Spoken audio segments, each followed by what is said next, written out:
እንዳይሉ ነው ወዲያው ስናወርዳቸው ስብር እንዳይሉ አንዴ ከወጡ ምን ታረጋዋለህ እዚህ ከመጡ ማለት ነው ታች ሆነው ማድረግ ይችላሉ። ሰላምታም ከሆነ የሰላምታ ፕሮግራሞች ሌላ ጊዜ እናረጋለን። አሁን የጥያቄና መልስ ጊዜ ነው። ኢቭን ጥያቄ እንኳን ለሙስሊሞች እድል አልተሰጠም፣ ለክርስቲያኖች ነው እያረገን ያለ ነው። ክርስቲያኖች መግባት ከፈለጋችሁ ግቡ። ማሂም ገብታለች ኢንሻአላህ። ማሂ ጥያቄሽን አቅርቢ።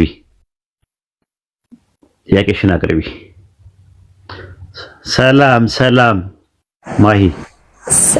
ሰላም እንዴት ናችሁ? አይዞሽ በደንብ በይው እንጂ ውጭ ላይ ነኝ። ኡስታዝ ድምጽ ይረብሻል፣ ግን አንድ ጥያቄ እሰማሃለሁ።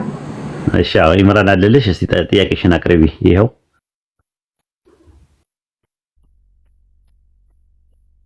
እሺ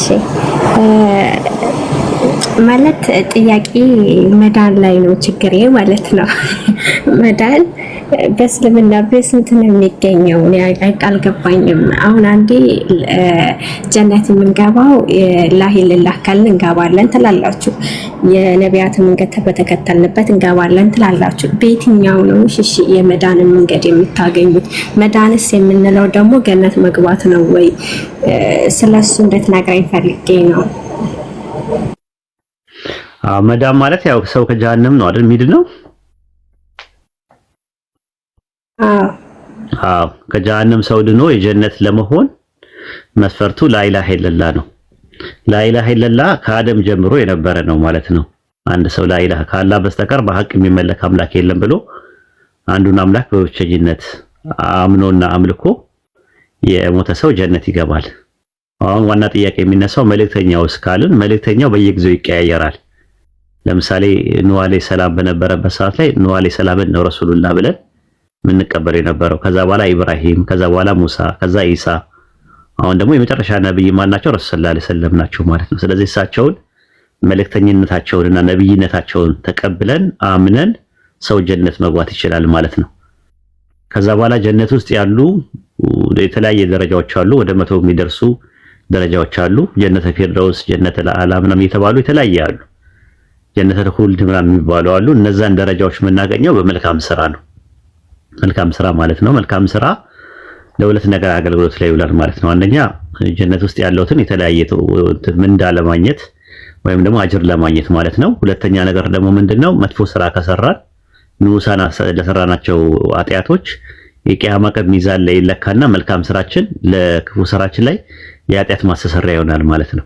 ይሄ መልካም ስራ ነው። ግን ሰው ጀነት የሚገባው ላኢላሃ ኢለላህ የሚለውን ነገር ብሎ ወደ ጀነት ይገባል ማለት ነው። ከጀሃነም ነፃ ይወጣል ማለት ነው። ሱረቱ አሊ ኢምራን ምዕራፍ 3 ቁጥር 103 ላይ እንደዛ ነው የሚለው። የአላህን ገመድ አጥብቃችሁ ያዙ ነው የሚለው። ከዛ በኋላ በእሳት ጉድጓድ አፋፍ ላይ ነበራችሁ ከእርሷም አዳናችሁ ነው የሚለው። ስለዚህ ሰው ከጀሃነም የሚድነው ገመዱ ተንጠልጥሎ የሚወጣበት የሚያድንበት ገመድ ላኢላሃ ኢለላህ የሚለው ነው ማለት ነው። ይሄ ነው ትምህርታችን። ኢምራን እስቲ ጨምርላት የተወሰነ። ጀዛከላሁ ኡስታዝ በደንብ ገልጸዋል። አንድ ፖይንት ብቻ አንድ ሰው ወደ እስልምና ሲመጣ ያው ምንድነው የሚያገኘው ያልሽው መዳን ነው። ኡስታዝ እንደገለጸው ቅድም ከገሃነም መዳንና የአምላክን ደስታ የአምላክን ጸጋ ማግኘት ነው ማለት ነው። ኦኬ ይሄ ጸጋ ደግሞ የሚገኘው ትምስል ምድር ላይም የውመል ቂያማ ሰላማዊ ህይወት ያገኛል ማለት ነው። አምላካችን ቁርአን ላይ ምን አለ? ኢነል ለዚነ አመኑ ثم استقاموا تتنزل عليهم الملائكة الا تخافوا ولا تحزنوا እነዛን የሚያመኑ ቀጥም ያሉ መላእክቶች በእነሱ ላይ ይወርዳሉ፣ አትፍሩ አትዘኑ በማለት ያበስሯቸዋል ብሎ ያስቀምጣል። ስለዚህ በስራትም እናገኛለን፣ እንዲሁ ቀጣዩ ዓለም ላይ ደግሞ ደስታ እናገኛለን፣ ከቁጣ ደግሞ ከአምላክ ቁጣ ደግሞ እንድናለን ማለት ነው። ይሄ ነው። ግን ሙስሊም አመነ ተብሎ ቁጭ አይልም። ቅድም ኡስታዝ እንደገለጸው ስራም ደግሞ ያስፈልጋል። ኦኬ እምነታችን በተግባር እንኖረዋለን። ለዛ አምላካችን ቃል ላይ ኢነ ለዚነ አመኑ ወአሚሉ ሷሊሃት አለ። እነዚያ ያመኑ መልካምንም የሰሩ አለ። ስለዚህ አምነው ብቻ ቁጭ አይልም። አንድ ሰው መልካም መስራት አለበት ነው ዋናው ቁልፉ። ግን የመዳን ቁልፍ የጀነት ቁልፍ ምንድነው ከተባለ ላኢላሃ ኢላላህ። ወላሂ ነብዩ ሰለላሁ ዐለይሂ ወሰለም ሐዲስ ላይ ምን አሉ? ማን ቃለ ላኢላሃ ኢላላህ ደኸለል ጀነ አው ከማ ቃል። አንድ ሰው በልቡ አምኖ በመላሱ ላኢላሃ ኢላላህ ሙሐመድ ረሱሉላህ ካለ ዳነ አሉ። እና የመዳን ዋና ቁልፍ ይሄ ነው። ግን እንደመቀጠሉ ሙስሊም ሲሆን አንድ ሰው ሰሊም አለበት፣ ሰላም ከመጥፎ ነገር በሙሉ መራቅ አለበት። እንዲሁም ጥሩ ነገሮችን መስራት አለበት ነው። والله اعلم። ማሻአላ ጀዛከላ ይረን ኢምራን እናመሰግናለን። ሌላ ጥያቄ ያለሽ ወይስ ያልተመለሰ ነገር ካለ? ለማብላላት ይቻላል። እዛው ላይ ከፈለግሽም ሌላ ጥያቄም ካለ ሌላም ጥያቄ እናስተናግዳለን። ግን ይሄ ያልተብላላ ነገር አለ ብለሽ ካሰብሽ እሱ ላይ መጠየቅ ትችያለሽ ኢንሻአላህ። እናንተ ያው መልሳችሁልኛል፣ ግን እንደ ክርስትናም እንደ እስልምናም ያልተመለሰልኝ ጥያቄ ቢኖር ከዳንኩኝ በኋላ ለምንድን ነው ስራ የምሰራው ነው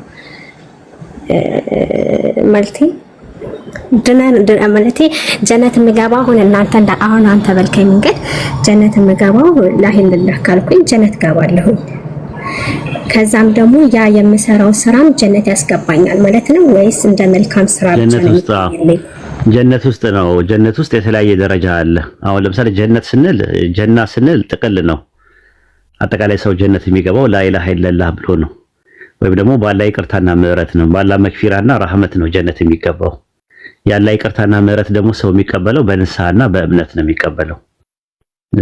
በንስሐ ወደ አላህ መመለስ አለበት፣ ማመንም አለበት ጀነት ለመግባት ከሆነ። ግን ጀነት ውስጥ ግን የተለያየ ደረጃ ነው ያለው እንዳልኩሽ፣ እንደ ደረጃው መጠን ነው ጀነት ውስጥ ያሉትን የተለያየ ደረጃ ወይም አጅር የሚባል ነገር አለ፣ ምንዳ የሚባል ነገር አለ፣ ትሩፋት የሚባል አለ። ያንን ትሩፋት የሚያገኘው ወይም ፕሪቪሌጅ በእናንተ ብድራት የምትሉት ማለት ነው። ብድራትን የምታገኙት ሰው ጀነት ውስጥ ከገባ በኋላ ነው ያንን ብድራት የሚያገኘው። ከዛ አንፃር መልካም ስራ የሚያስፈልገው ለዛ ነው። ይሄን ነው የተባለው ማለት የተቀመጠው መልካም ስራ የሚያስፈልግበት ከዛ አንፃር ነው። ደረጃ አለው ማለት በደረጃ ነው የሚዳነው ማለት እነዛ መልካም ከገቡ በኋላ ጀነት የተለያየ ደረጃ አለው። እዛ ደረጃ ውስጥ ሰዎች ይገባሉ ማለት ነው። የተለያየ ደረጃዎች አሉት።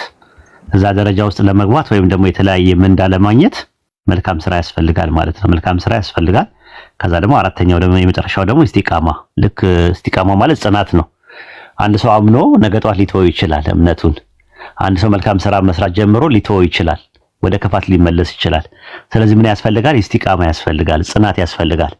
እስከ መጨረሻው ድረስ ያ ሰው መጽናት አለበት ማለት። ለዛ ነው አላህ በቁርአን ውስጥ በሱረቱ ጣሃ ምዕራፍ 20 ቁጥር 82 ላይ እኔ አለ ለተጸጸተ አንድ ንስሐ፣ ላመነ ሁለተኛ እምነት፣ ሶስተኛ መልካም ለሰራ መልካም ስራ፣ ከዛ በኋላ ለተመራ ወይም ደግሞ ለጸና መሐሪ ነኝ አለ።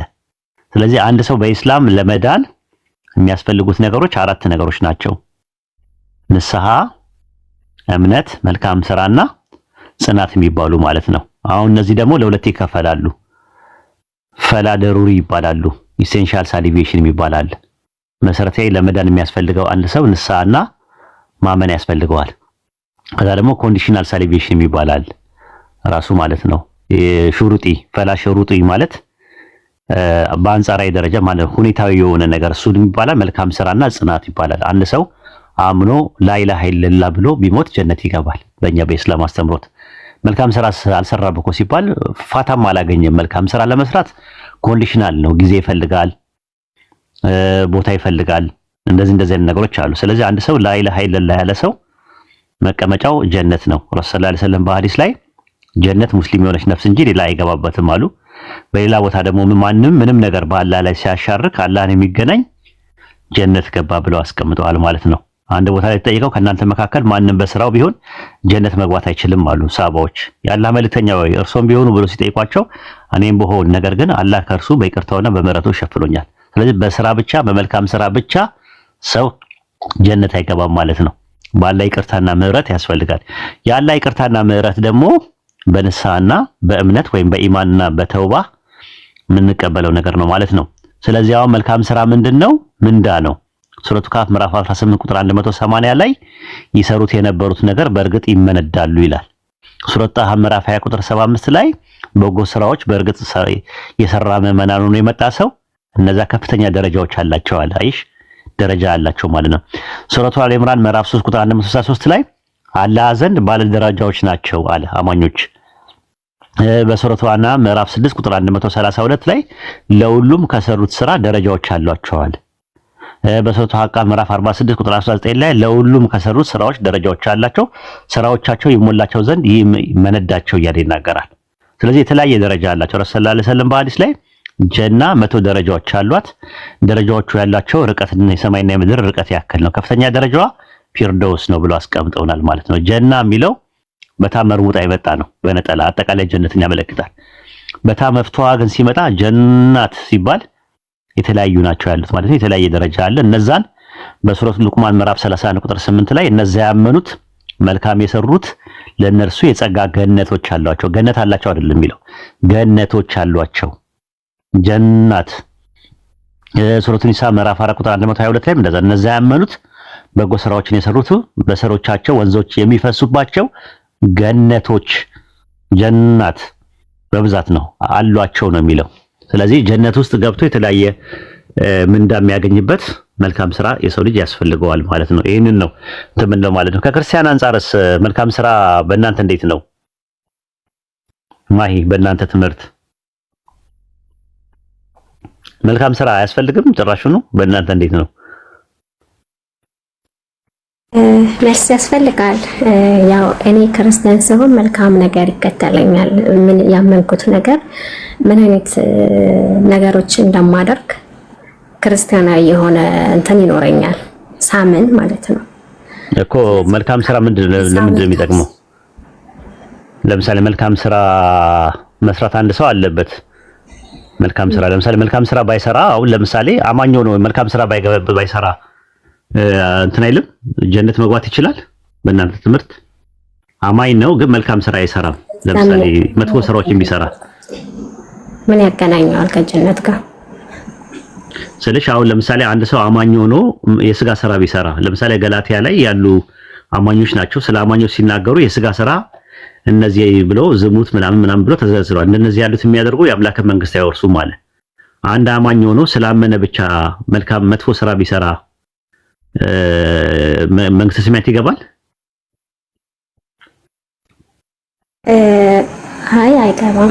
አይገባም። አንደኛ ቆሮንቶስ ምዕራፍ 6 ቁጥር 9 ላይ ወይ አመፀኞችም የአምላክን መንግስት እንደማይወርሱ አታውቁም ምን ይላል? ስለዚህ አንድ ሰው አምኖ ነገር ግን አልታዘዝም ብሎ በአምላክ ላይ ቢያመጽ የአምላክን መንግስት አይወርስም ብሎ ነው ያስቀመጠው። ራዕይ 21:8 ላይም እንደዛ ነው። ዳሩ ግን የሚፈሩ የርኩሳንና የነፍሰ ገዳዮች፣ የሴሰኞች፣ የአስማተኞች ጣዖትን የሚያመልኩ የሐሰተኞች ሁሉ ድላቸው በዲንና በእሳት በሚቃጠለው ባህር ነው፣ ይሄም ሁለተኛ ሞት ነው ይላል። ስለዚህ አንድ ሰው ገሃነም ሊያስገባው ይችላል መጥፎ ስራ ከሰራ ማለት ነው። ዮሐንስ ወንጌል ምዕራፍ 12 ቁጥር 2 ላይ ፍሬ የማያፈራው በእኔ ያለውን ቅርንጫፍ ሁሉ ያስወግደዋል ይላል። ዮሐንስ ወንጌል 15:6 ላይ በእኔ የሚያምን በእኔ የማይኖር ቢኖር ቅርንጫፉን ወደ ውጭ ይጣላል፣ ይደርቅማል፣ ወደ እሳት ደግሞ ይጥሏቸዋል፣ ያቃጥሉቻቸው እያለ ይናገራል። ስለዚህ መልካም ስራ መስራት ያስፈልጋል። መልካም ስራ ለምንድን ነው የሚጠቅመው? ገላትያ ምዕራፍ 6 ቁጥር 8 ላይ በገዛ ስጋው ላይ የሚዘራ ከስጋው መበለትን ያጭዳል ይላል። በመንፈስ ቅዱስ ግን የሚዘራ ከመንፈስ ቅዱስ የዘላለም ሕይወት ያጭዳል። ስለዚህ ምን አለ ቁጥር 9 ላይ ባንዝልም በጊዜው እንድናጭዳለንና መልካም ስራ ለመስራት አንታክታል። ስለዚህ በስጋ የሚዘራ መበስበስን ያጭዳል፣ በመንፈስ ቅዱስ ወይ በመንፈስ የሚዘራ ግን የዘላለም ሕይወት ያጭዳል። ስለዚህ መልካም ስራ የዘላለም ሕይወት ለማግኘት ያስፈልጋል ማለት ነው። ሮሜ 2:6 ላይም እንደዛ ነው የሚለው ለእያንዳንዱ እንደ ስራቸው ያስረክባቸዋል። የቂያማ ቀን ማለት ነው። ፈጣሪ እግዚአብሔር በበጎ በስራ የሰራ ሰው የማይጠፋውን ሕይወት የዘላለም ሕይወትን ይሰጣቸዋል። ስለዚህ ያስፈልጋል ማለት ነው። መልካም ስራ ያስፈልጋል ማለት ነው። ታስታውሽ እንደሆነ ኢየሱስ አንድ ቦታ ላይ ማቴዎስ 19:16 ላይ አንድ ሰው መጥቶ መምህር ሆይ የዘላለም ሕይወት እንዳገኝ ምን መልካም ነገር ላደርግ ብሎ ጠየቀው። ስለ መልካም ነገር ለምን ጠይቀኛለህ? መልካም የሆነው አንድ ነው።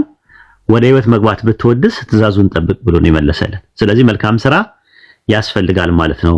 ገላትያ 6:2 ላይ ጳውሎስ የክርስቶስን ሕግ ፈጽሞ አለ። ክርስቶስ ያስተማረው በዚህ መልክ ነው ማለት ነው። መልካም ስራ ያስፈልጋል። ስራ አያስፈልግም እምነት ብቻ የሚለው ካልቪን ነው። ማን ነው? ማርቲን ሉተር ነው ያስተማረው። 5 ሶላዎች አሉ ታውቂያቸዋለሽ? 5 ሶላ 5 ሶላ የሚባል ሶላ ፊዳ ሶላ እንትን ምናምን እየተባሉ 5 ሶላዎች አሉና ከነዛ ውስጥ አንዱ ምንድነው እንትን ብቻ ነው የሚያስፈልገው እምነት ብቻ እንጂ መልካም ስራ አያስፈልግም ብሎ ያስተማረው ማን ነው? ማርቲን ሉተር ነው ማለት ነው። ለመጀመሪያ ጊዜ ያስተማረው በታሪክ ውስጥ ማለት ነው። በክርስትና ታሪክ ውስጥ 5 ሶላ ተብሎ ወይም ደግሞ 5 ሶላዎች ተብሎ የተባሉት የእሱ ትምህርቶች ናቸው።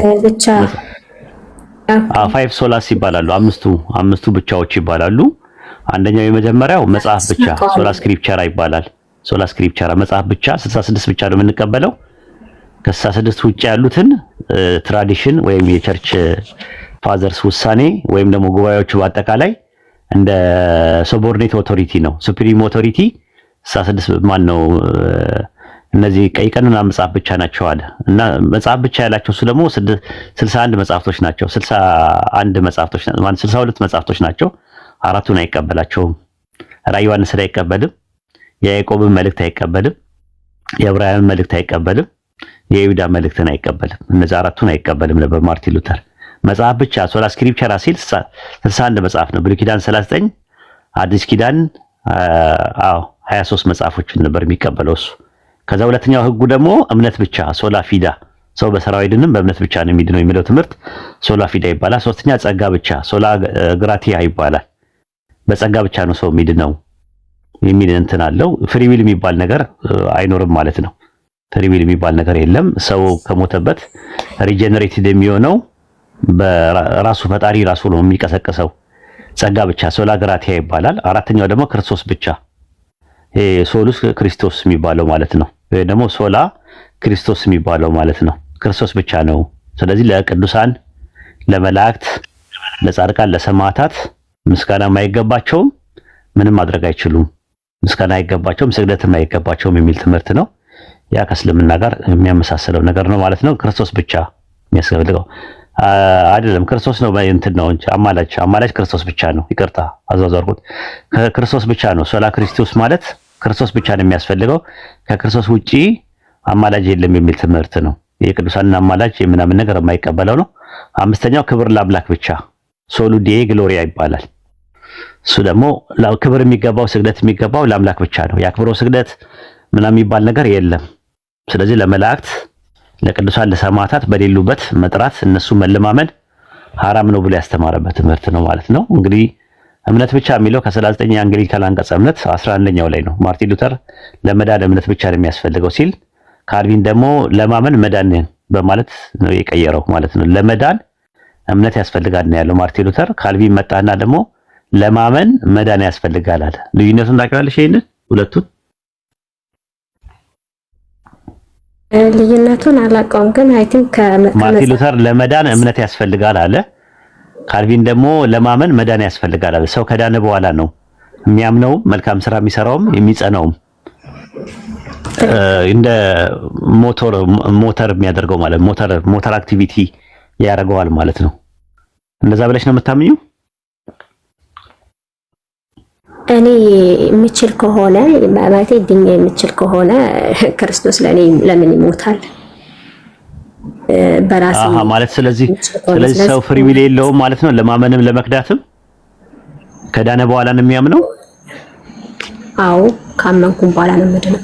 ስለዚህ እመኑ አትካዱ ምናምን የሚሉ ጥቅሶች እንዴት ይደረጋሉ? ፍሪ ዊል ከሌለው ሰው እመኑ የሚል ግብዣ ጥሪ ለምን ይቀርብለታል? ሰው ገብቶሻል? ማመን የሚለው ነገር ፍሪ ዊሉ ላይ ካልተመሰረተ ሰውየውን እመነው አትካድ ምናምን የሚሉት አትካዱ ኑ ወደ እኔ ኑ ምናምን የሚል ጥሪዎችን እንዴት መስማት ይችላል? ፍሪ ዊል ከሌለው የሆነ ሮቦት ነገር ከሆነ ሰው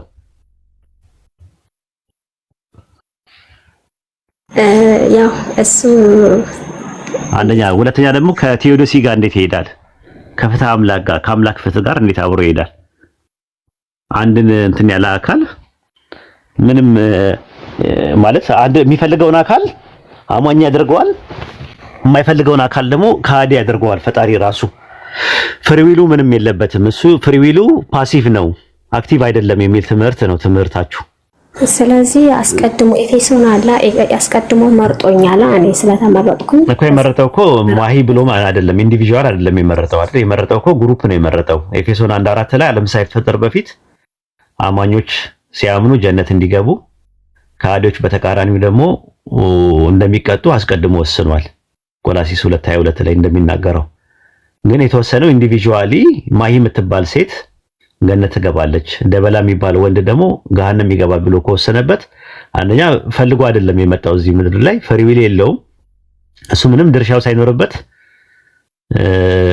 ገሃነም እፈጥርሃለሁ ብሎ መጀመሪያ እንትን ብሎት ፍሪ ዊል ሳይኖረው ምንም ሳይኖረው ውዝር ሳይሰጠው ምንም ሳይሰጠው እንትን የሚል ከሆነ ልክ አይደለም። ይሄ የካልቪን ትምህርት ነው። ደብል ፕሪዲስቲኔሽን ይባላል። ድርብ ቅድመ ውስጥ ተወስኖት ይባላል። ለዛ ላይ አስቀድሞ መወሰን ነገር አለ፣ ግን የተወሰነው ግሩፕ ነው የተወሰነው። አህሉል ጀና አህሉል ናር የሚባሉ የጀነት ባለቤቶችና የእሳት ባለቤቶች አስቀድሞ አላህ ወስኗል፣ ከፍጥረት በፊት ወስኗል። ግን እዛ አህሉል ጀነት ውስጥ የጀነት ባለቤትና የእሳት ባለቤት የመሆንና ያለመሆን የሰዎቹ ምርጫቸው ነው። የቂያማ ቀንም አላህ ትክዱ በነበራችሁ ምክንያት እሳት ቅመሱ ነው የሚለው። አይሽ ምክንያታቸው መካዳቸው ነው። ስለ አማኞች ስለ ሙስሊሞች ደግሞ ሲናገር ታምኑና መልካም ስራ ትሰሩ በነበረ ምክንያት ጀነት ግቡ ይላቸዋል ይላል። ስለዚህ ምክንያት ተነግሯል ራሱ ማለት ነው። ምክንያታችን እኛ ነን ተጠያቂ፣ የጀነትም የጀሃነምም እንትኑ ማለት ነው። ጽድቅና ኩነኔ በኢማንና በኩፍር ላይ የተመካ ነው። የጽድቅ ስርና መሰረቱ ማለት ነው። የጽድቅና የኩነኔ ስርና መሰረቱ ኢማንና ኩፍር ነው ብለን ነው የምናምነው። አይ ሰውየውን የማያምነውን ሮቦት የሆነውን አካል አላህ እመኑ አይልም፣ አትካዱ አይልም። መካድና አለመካድ ፖቴንሻል ያለውን አካል ነው፣ ፍሪ ዊል ያለውን ነው እንደዛ የሚለውና ያልክ አይደለም። የካልቪንም ትምህርት የማርቲን ሉተር ደግሞ ሲንግል ፕሪዲስቲኔሽን ይላሉ። ሲንግል ፕሪዲስቲኔሽን ማለት አንድ ሰው ለማመኑ ነፃ ፈቃድ የለውም፣ ግን ለመካዱ ነፃ ፈቃድ አለው የሚል ትምህርት የካልቪን የማርቲን ሉተር ትምህርት ሲንግል ፕሪዲስቲኔሽን ይላል። ይሄኛው ደግሞ አመጣና ደግሞ የባሰ እንትን አለው። በነገራችን ላይ የእነሱም ትምህርት አይደለም፣ የአውግስቲን ትምህርት ነው። ይሄ ትምህርት የአውግስቲን ነው። በኋላ ላይ ነው ካቶሊኮችና ኦርቶዶክሶች የካልቪንን ሴሚ ካልቪኒዝም የሚባለው ከፊል ካልቪኒዝም የሚባለው ነገር የተቀበሉት ማለት ነው። ኢተርናል ኮሊንግ አለ፣ አጠቃላይ ጥሪ አለ። ጥሪውን መቀበል አለመቀበል ሰዎች ይችላሉ በፍሪ ዊላቸው። ግን መጀመሪያ ኮርፖሬሽን የሚባለው ነገር ኦፕሬሽኑ የሚጀምረው ከፈጣሪ ነው የሚለው ነው እንትናቸው። ልክ እንደኛ ማለት ነው። እኛም መልእክተኛ ተልኮ አላህ ጥሪውን አቅርቦ መቀበል አለመቀበል የነሱ ነው እና ኦፕሬሽን ነው ኮርፖሬሽን ነው እኛም እንትን የምናምነው። ኦፕሬሽኑ ከሁለቱም ነው መምጣት። ፍሪ ዊል አለ እዚህ ጋር፣ የፈጣሪ ደግሞ ጥሪ አለ ለሁሉ። ይሄን ይመስላል።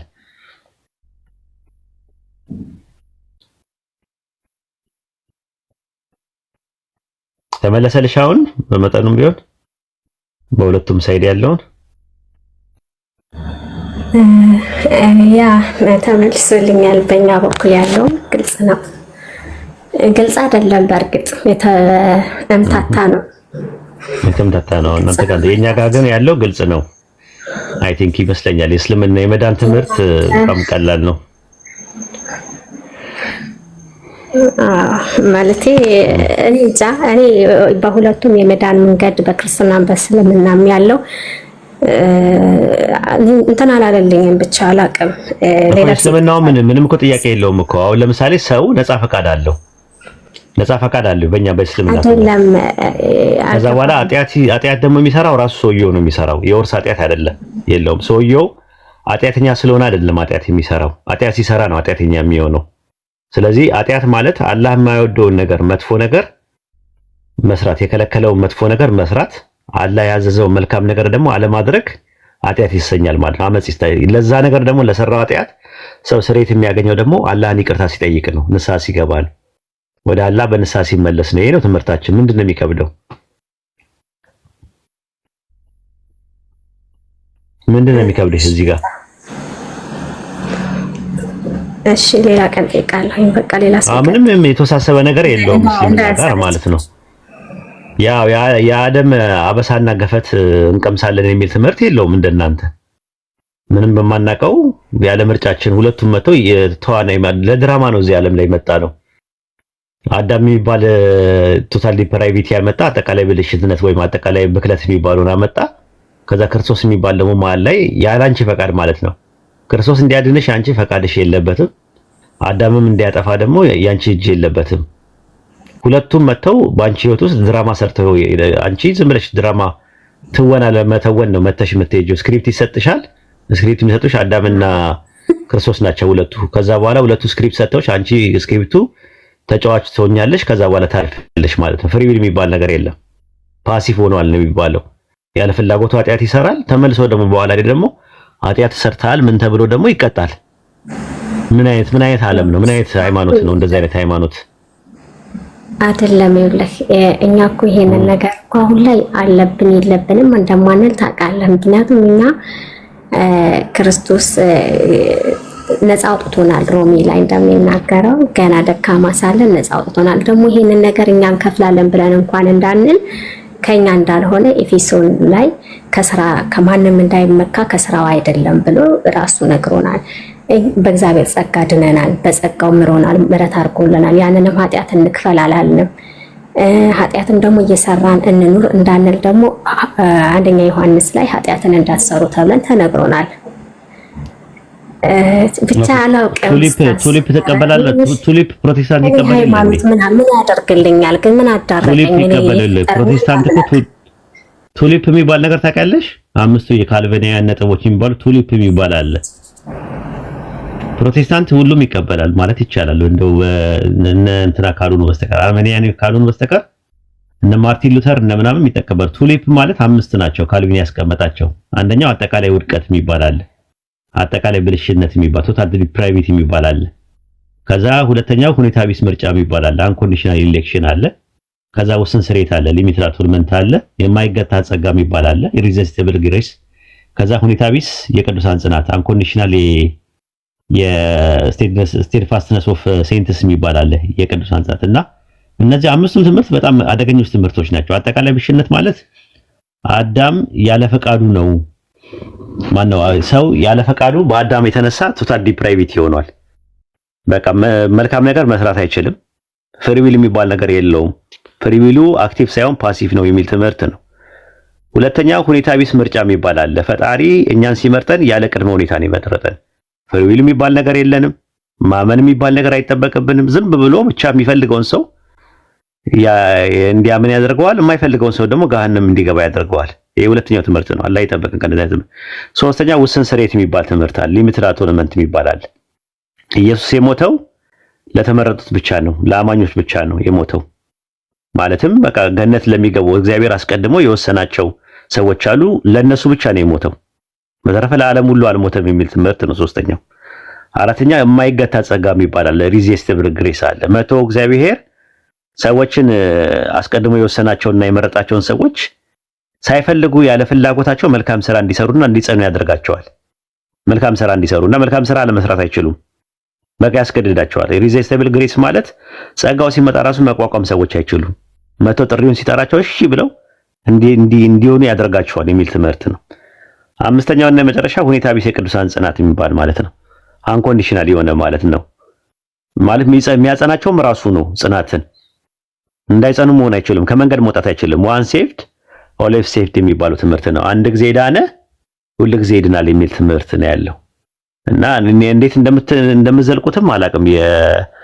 ስፔሻሊ ፕሮቴስታንት ጋር ያለው የቴዎሎጂ እንትን አይደለም። ወደ ኦርቶዶክስ ጋር ከሄድሽ ደግሞ እሱም ራሱ የራሱ ችግር አለው ከፈለሽ ማለት ነው። አሁን መጀመሪያ ከፕሮቴስታንት ያለውን ትምህርት በደንብ ይሁንና እሱ አላዋጣ ካለሽ ወደ ኦርቶዶክስ ትሄጃለሽ። ኦርቶዶክስ ጋር ደግሞ ስትሄጂ ደግሞ አናግሪኛል።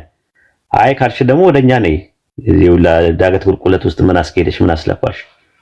መጨረሻሽ እኛ ጋር መሆኑ አይቀርም እና ይሄን ይመስላል።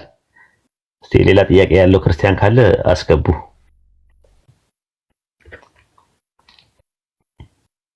አመሰግናለሁኝ። ሌላ ጥያቄ ሌላ ከዚህ ጠይቃለሁኝ። የኦርቶዶክስ አሪፍ ነው እኮ አሪፍ ነው፣ ግን ችግሩ ሁሉንም ትቀበያለሽ ይላሉ። ወድጀዋለሁኝ። አዎ እዚህ ላይ የመዳን እንትን ላይ ፍሪዊል አካባቢ ላይ ፕሪዲስቲኔሽን የሚባሉ ትምህርት ላይ ኦርቶዶክስ የተሻለ ነገር አለ። ኦርቶዶክስ እና ካቶሊክ ጋር የተሻለ አለው። ከእስልምና ጋርም ይቀራረባል። ከፕሮቴስታንት ደግሞ አርሜኒያኒዝም ይባላል። ያዕቆብ አርሜኒስ የሚያስተምረው ትምህርት የማርቲን የካልቪን ተማሪ ነው እሱ ማለት ነው። ያዕቆብ አርሜኒስ የሚባለው ማለት ነው። ተማሪ ነው። ምን እያልከ ነው? ካልቪን አለ አይደል? ካልቪን ነው እኮ አምስቱን ያወጣው አይደለ? የካልቪን ተማሪ ቴዎድሮስ ቤዛ የሚባል አለ አይደለ? ኦኬ እሺ። ታዲያ ተማሪ የቴዎድሮስ ተማሪ ደግሞ የነበረው የያዕቆብ አርሜኒስ ይባላል። ያዕቆቢስ አርሜኒስ የሚባለው ማለት ነው። ደች በ1591 ነው የታደሰው አዳሲ በመሆን ደቻዊ ነው ራሱ። እሱ ነው ያመጣው የአርሜኒያኒዝም የሚባለው ትምህርት ማለት ነው። የእሱም ራሱ ዘ ፋይቭ አርቲክልስ ኦፍ የሚባል ትምህርት አለው። አምስቱ የተቋሙ መጣጥፎች ማርቲን ሉተር ካልቪንን ተቃውሞ አምስት እንትኖችን ህጎችን አውጥቶ ነበረ።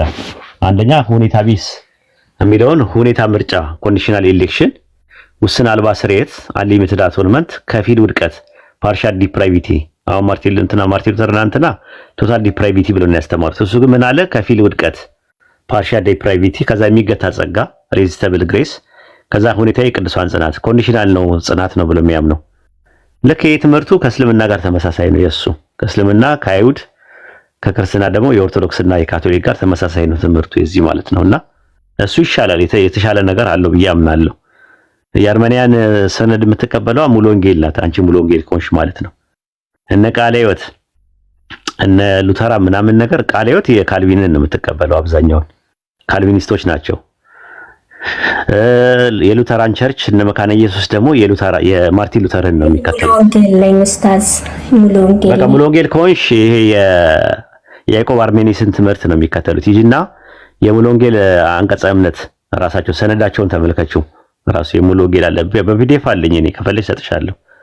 የነሱን ብትመለከቹ የያዕቆብ አርሜኒስን ነው የሚከተሉት። ሙሉ ወንጌል ኮንሽ ያለሽበት ቀጠና 2 ሙሉ ወንጌል ይጂና እነ ፓስተር ዮናስን ጠይቂያቸው አሁን ካለቀቁ በስተቀር እነ ፓስተር ዮናስ እንደዛ ነው የሚያስተምሩት የነበረው ማለት ነው። የሙሉ ወንጌል ቀጠና 2 የነበረው ማለት ነውና እዛ ላይ እንደዛ ነው። ያዕቆብ አርሜኒስ ነው።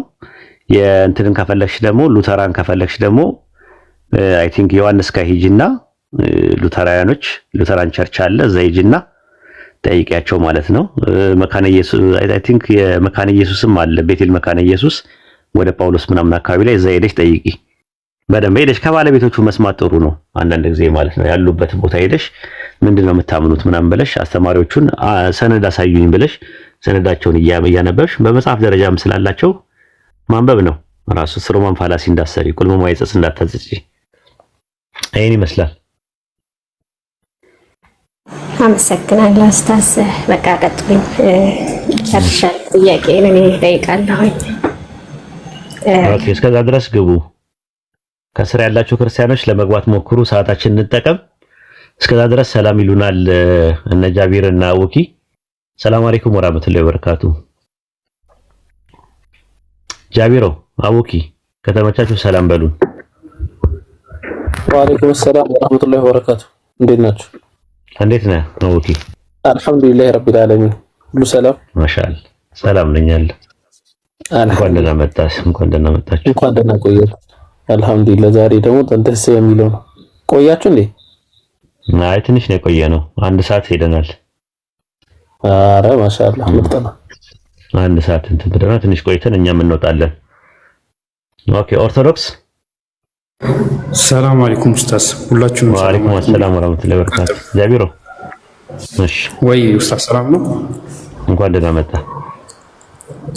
እንኳን ደህና ቆያች። ቀጥሉ። እሺ ኦርቶዶክስ አለ? ኦርቶዶክስ አለ? ኦኬ ምናልባት ኔትወርክ ይዞት ይሆናል። እሺ ሌላ ሰው አስገቡ። ኦርቶዶክስ ይቀመጥና አንድ ቦታ ክፍት ስላለ መግባት የምትፈልጉ ክርስቲያኖች ካላችሁ መግባት ትችላላችሁ። አንዳንድ አሳዩ። ካልሆነ ሙስሊሞችን ልንጀምር ነው። ካላችሁ አንዳንድ አሳዩ።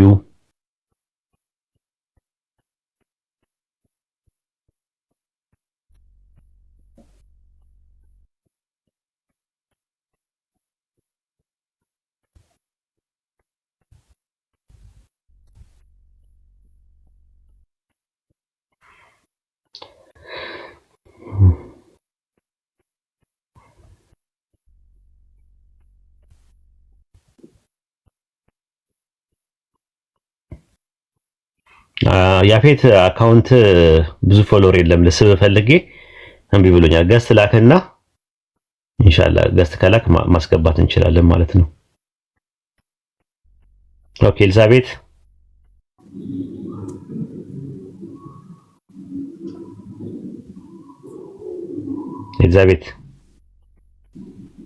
አለሽ? ኤልዛቤት ወልድ ከአብ አይበልጥም ይላል። ይበልጣል አይበልጥም። አምጣና በአባትነት አባቴ የላከኝን ሁሉ እፈጽማለሁኛል። አየህ፣ የሱ ስልጣን መቃብርን ጥሶ ራሱ አንዴ ተረጋጋ እንጂ ታራ ድምፁ ይሰማሉ። ዮሐንስ አንዴ ተረጋጋ እኮ አዳምጠው። አይበልጠውም ብሎናል። በደንብ አድርጎ እንደሚበልጠው ኢየሱስ ያው ተናግሯል። ዮሐንስ ወንጌል ምዕራፍ 14 ቁጥር 28 ላይ አንብበው አንዴ። ምን ይላል? አብ ከእኔ ይበልጣል ይላል ቃል በቃል። ምን ትላለህ? ያው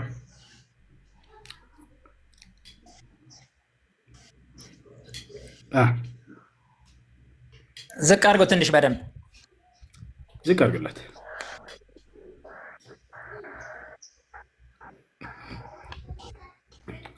ይሄ እኩል ናቸው አይበላለጡ ምናምን የሚሏችሁ ውሸት ነው፣ ዛክስ ነው የመምህሮቻችሁ። ውሸት አይደለም። ይኸውልህ ውሸት አይደለም። ያው መጽሐፉን አንብበው። መጽሐፉ ሌላ የሚያስተምሯችሁ ሌላ። ውሸት አይደለም።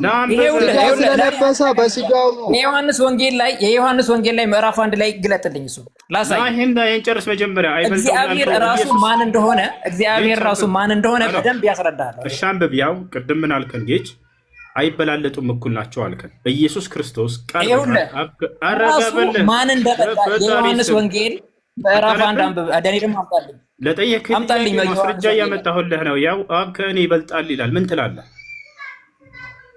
አብ ከእኔ ይበልጣል፣ አብ ከእኔ አይበልጥም የሚል ደግሞ እኔ አመጣልሃለሁ። አብ ከእኔ አይበልጥም፣ ወልድም ከእኔ አይበልጥም የሚል ደግሞ እኩል እንደሆነ የሚል ደግሞ እኔ አመጣልሃለሁ። ታመጣልናለህ። ግን አንተ ቅድም ምን አልከን? አይበልጠኝም። ማነው አብ ከእኔ ይበልጣል ያለበት? የለም አሳየኝ ስላልክ ያው እዚህ ጋር አሳየሁ። አገኘህ ማስረጃውን?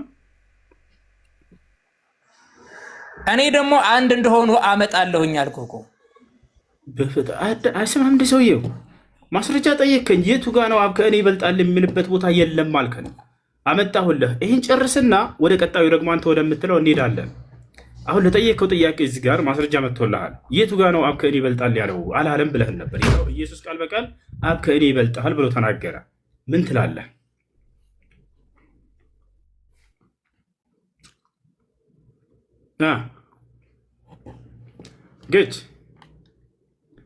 ጌችነት ጌቻለም ጌቾ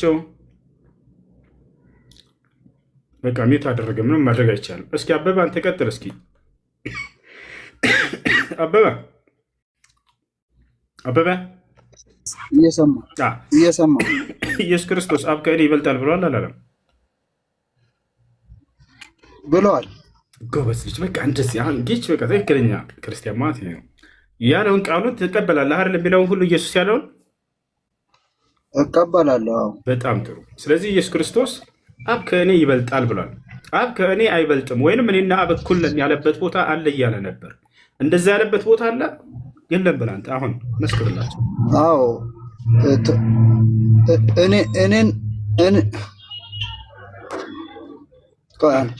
እኔና አብ አንድ ነን ብለዋል። አንድ ነንማ ችግር የለውም። ለአስር ናቸው፣ አንድ ናቸው፣ ሁለት ናቸው። ምን ማለት ነው? ስለ እኩልነት እያወራን ነበር። እኔና አብ እኩል ነን ብለዋል አለ ቅድም። እንደዚህ ያለበት ቦታ አለ። መጀመሪያ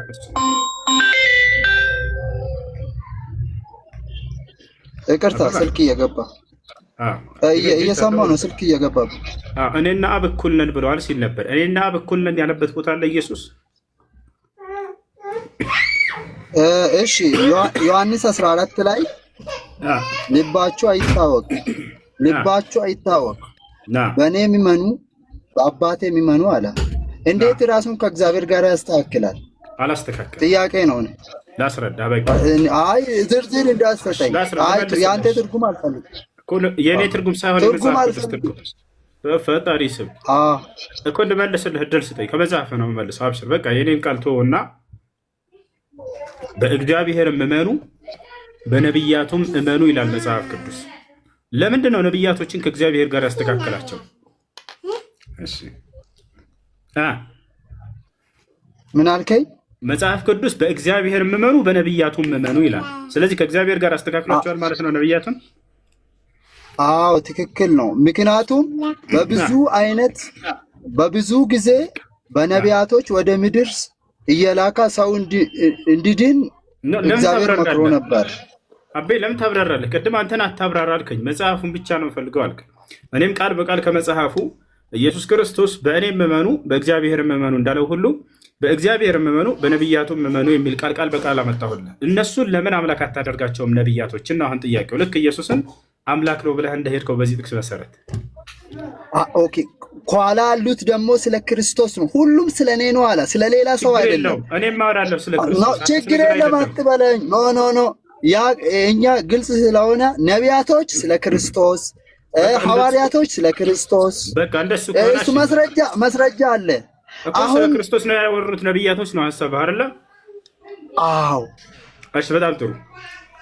ዳዊት ለምሳሌ ስለ ክርስቶስ ነው ያወራው፣ ስለሌላ ነገር አይደለም። ነቢያቶች ስለ ኢየሱስ አውርተዋል እያለን ነው። በጣም ጥሩ። እንደሱ ከሆነ ነብዩ ሐጌን ታውቀዋለህ አይደለ? ትንቢተ ሐጌ የጻፈው ነብይ ከክርስቶስ በፊት እስቲ ንገረኝ። አላውቅም። ነብዩ አብዲዮንስ ታውቀዋለህ? ነብዩ አብዱ እሱ ከሙስሊም ሊሆን ይችላል። ከ44,000 ነው ምናምን ሊሆን ይችላል። መጽሐፋቸውን እንኳን አያውቁም፣ የነብያቶችን ስምም አያውቁም። ግን ነብያቶች ተናግረዋል ስለ ኢየሱስ ይላሉ። አንድ የነብዩ አብዶን አውጣለት ከመሐመድ ውጭ የትኛው ነብይ ነው? ስለዚህ ተመልከት፣ ያው ማስረጃ። ቆይ መጽሐፍህ ላይ ነብዩ አብዲዮን ልናሳይህ ነው። ንገሪ። መሐመድ ነብይ ለመሆኑ መስረጃ የለም። ባጭሩ ጤነኛ አይደለም እንዴ? ክርስትና ልክ ስህተት እንደሆነ ሲገባቸው ሙሐመድ ብለው ቀጥታ ይሄዳሉ። አሁን ና ይኸውልህ ነብዩ አብዲዮን ያው ነው መጽሐፍ ላይ ነብዩ። አሁን አንተ ያንተ ቅሬታ ክርስቶስ ላይ ምንድን ፈጣሪ ይኸው ማታዳምጥ ከሆነ አታጫጭሆን። እኛንም ጠየቅ አይደለ? አንተ ብቻ ነው እንደሚቆራ ወደምትፈልገው አላገማከረ።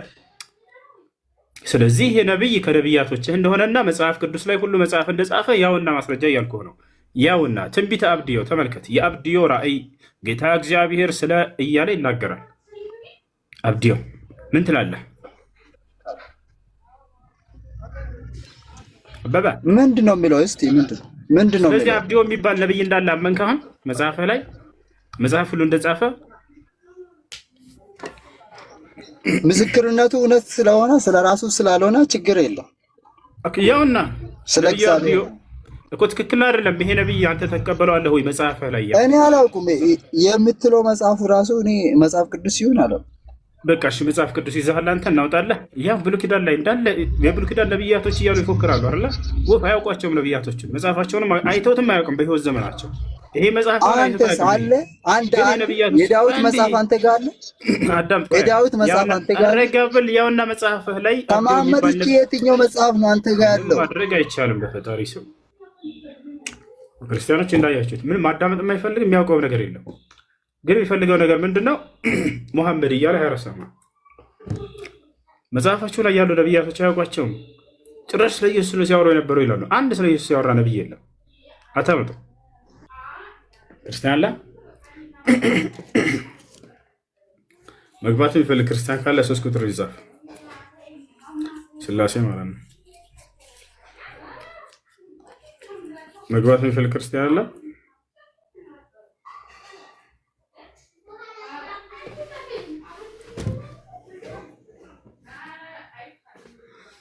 ያ ሰላም።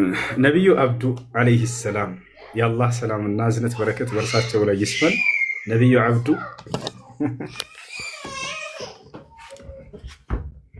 እሱ የሆነ ልጅ አሁን ጠይቁኝ ነው እና ፀሐይ ላይ ሆኜ እየጠበቅኩ ነው ማለት ነበር። እና ውጭ ሀገር ነው የሚሰራው ይሄ ልጅ የወርቅ ስራ ነው የሚሰራው። ይሄንን ስራ ደግሞ መንግስት አይፈልገውም፣ ብዙ ሰው ይሰራዋል። እንዴት ነው ይሄን ነገር መስራት ይፈቀዳል ወይስ አይፈቀድም ብሎ ጠይቅልኝ ብሎኝ ነው።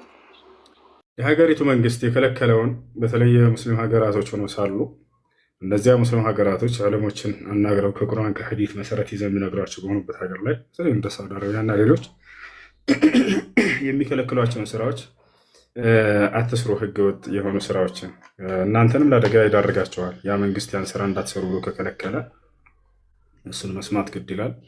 ሐራም ስራ እስካላዘዛቸው ድረስ እርሱን መስማትና መታዘዝ ግድ ይላል። ይህ አህለ ሱና ወልጀማዓዎች የእምነታቸው መሰረት ነው። ወሚን ኡሱል ዐቂደት አህለ ሱነት ወልጀማዓ አሰምዕ ወጣዓ ፊ አልማዕሩፍ ሊውላት አልኡሙር። ይሄ ነው ነቢያችን ሰለላሁ ዐለይሂ ወሰለም እስማዕ ወአጢዕ ሊልአሚር ወኢን ضረበ ظهረከ ወአኸዘ ማለክ ብለዋል። በሌላ ሐዲስ ላይ ዐርባድ ብን ሳሪያ የተባለ ታላቁ ሰሓባ ባስተላለፈው ሐዲስ ላይ ልክ እንዲሁ ውሲና ያ ረሱለላህ ፈአውሳሁም ነቢ ሰለላሁ ዐለይሂ ወሰለም ኡሲኩም ቢተቅዋላህ ወሰምዕ ወጣዕ ወኢን ተአመረ ዐለይኩም ዐብዱን ሐበሺይ ያሉ ተናግረዋል። ባለስልጣናቶችን በመጥፎ እስካላዘዟቸው ድረስ በመልካም የሚያዟቸውን መታዘዝ ግድ ይላል። ይሄን አትስሩ ብለው ከለከሉና ያንን ነገር ለእናንተ እርም ካደረጉባችሁ የአላህና የመልእክተኛውን ህግ እስካልተጻረረ ድረስ እነርሱን መስማትና መታዘዝ ግድ ይላቸዋል። ስለዚህ ባጭሩ አትስሩ፣ ሌላ ስራ ስሩ። ከመንግስት የተከለከሉ ስራዎች ከሆኑ ማለት ነው።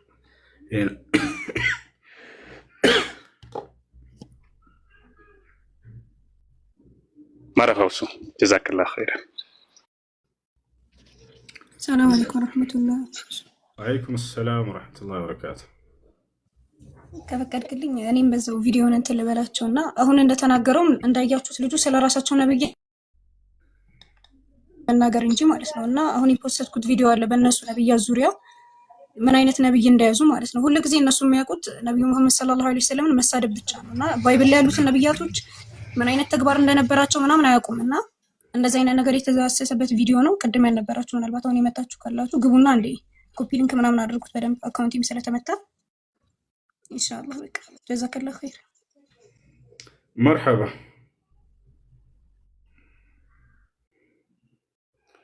እሺ እንደሰማችሁት አድርጉ። ጥያቄ ያለው ካለ መግባት ይችላል። ክርስቲያኖች ጥያቄ ካላችሁ መጠየቅ ትችላላችሁ።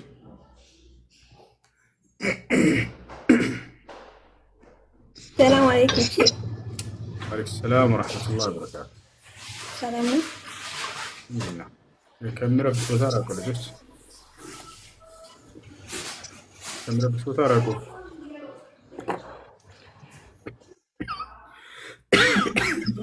እሺ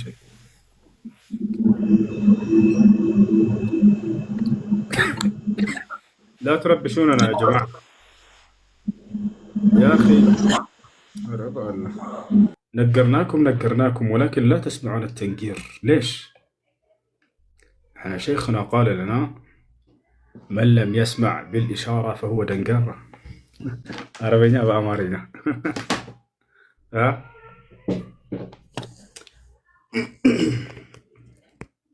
السلام عليكم أستاذ. وعليكم السلام ورحمة الله وبركاته. نعم. ያው እኔ ጥያቄ ያው ስለ አረፋ እርድ ነው በሴት ይዋጅባል ወይ የሚለው ነው።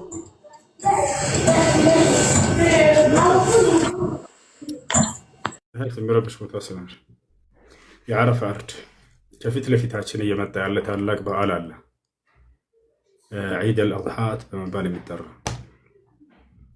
ዒድ አልአድሓ ነቢያችን ሰለላሁ ዐለይሂ ወሰለም ከተናገሩ ክብረ በዓል መካከል ሁለተኛው ያ አኺ ሚዩት አድርገው በቀስ ወጥስከፍ قال النبي صلى الله عليه وسلم إن لكل أمة عيدا وهذا عيدنا يعني بذلك عيد الفطر وعيد الأضحى ለእያንዳንዱ ትውልድ የራሳቸው የሆነ በዓል አላቸው። ለእኔና ለትውልዶቼ ደግሞ ሁለት በዓል ተሰጥተውናል። እነርሱም ዒድ አልፊጥር እና ዒድ አልአድሓ ነው። በዓል ሲደነገግ ዝም ብሎ በከንቱ አይደለም። ትልቅ የሆነን በዓል ብሎ ማለት እንግዲህ ዓመታዊ ክብረ በዓል ደስታን የምትገልጹበት ደስታቸውን የምታንጸባርቁበት ጊዜ ነው። ምን የሚያስደስት ነገር ተገኝተው ነው ታዲያ እነዚህ ሁለት በዓሎች የተደነገጉት በእስልምና ከተባለ የእስልምና ታላላቅ ሁለት መሰረቶች የሆኑትን በሰላም እንድናጠናቅቅ አላህ ስለመረጠን ነው። ዒድ አልፍጥር ከየትኛው የእስልምና መሰረት በኋላ የተደነገገ የሆነ የደስታ ቀን ነው። ማን ነው የሚመልስ? ዒድ አልፍጥር የመጀመሪያው፣ አሁን ደግሞ ሁለተኛው እናከብረዋለን። የመጀመሪያው ትልቁን የእስልምና መሰረት የሆነውን አንዱን በሰላም እንድናጠናቅቅ አላህ ሱብሓነሁ ወተዓላ ስላደረገን የምናከብረው የደስታ ጊዜ ነው። እርሱም ምንድነው? ረመዳን። አላህ የእስልምና መሰረቶች አንደኛው ረመዳን እንደሆነ ገልጸውልናል። ነብዩ ሰለላሁ ዐለይሂ ወሰለም ሐዲስ ላይ ሲናገሩ ቡንየ ልእስላም ዐላ ኸምስ ሸሃደተን ላ ኢላሃ ኢለላህ ወአነ ሙሐመደን ረሱሉላህ ወኢቃም ሰላህ ወኢታእ ዘካ ወሶም ረመዳን ወሐጅ በይተላሂል ሐረም መን ኢስተጣዐ ኢለይሂ ሰቢላ ብሏል።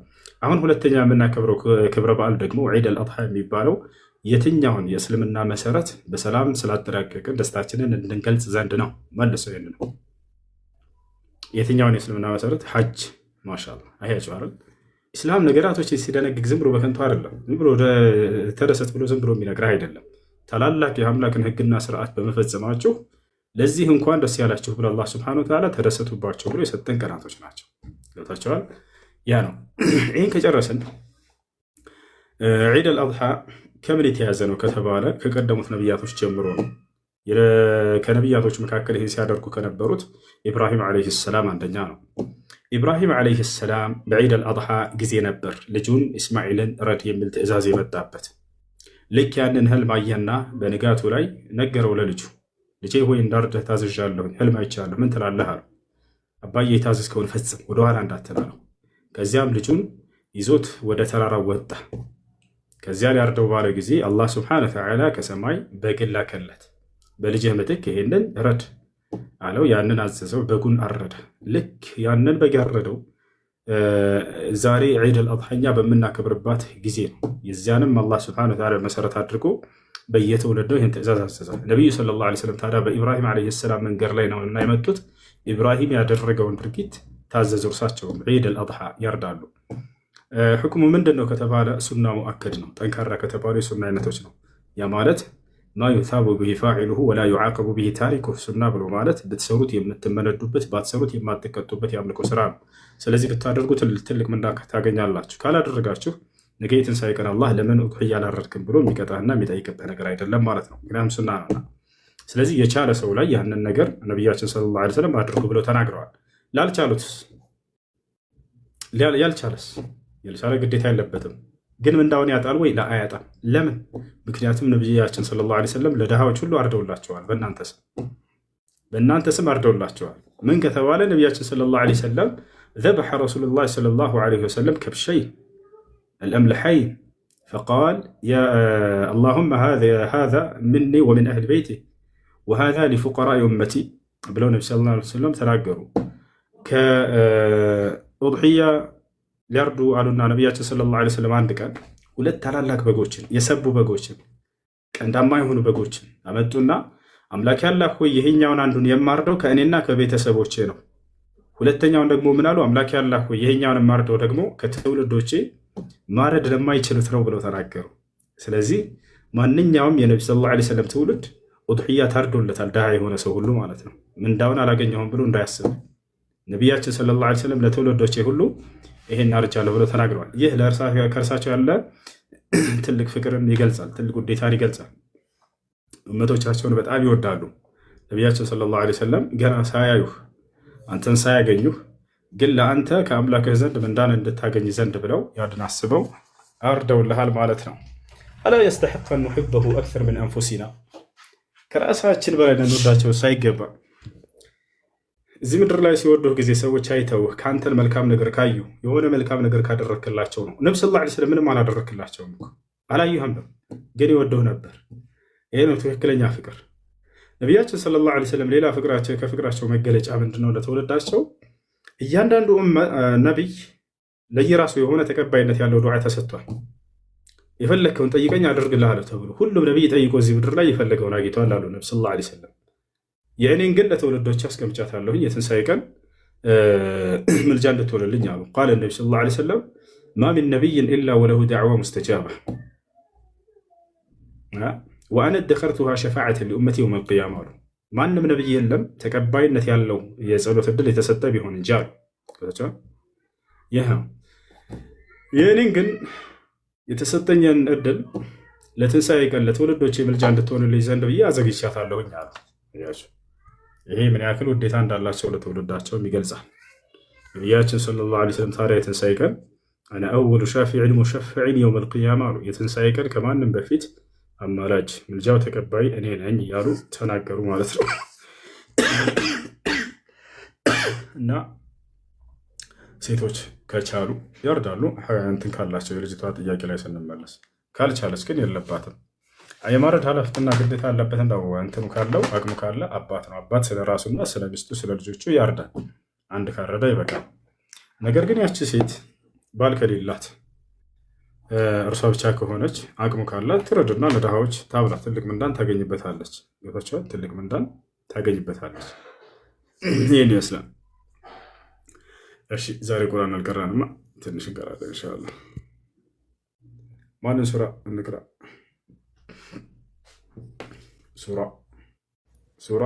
ሱረቱል ሙሐመድ ቢሆን ሱራ ስለ ነቢ ዓለይሂ ሰላቱ ወሰላም እንደው ርዕሱ ረዘም ሱረቱል አንቢያ ሙሐመድ ራሕማ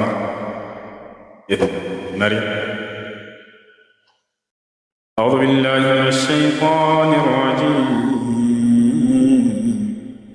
ቢስሚላሂ ረሕማኒ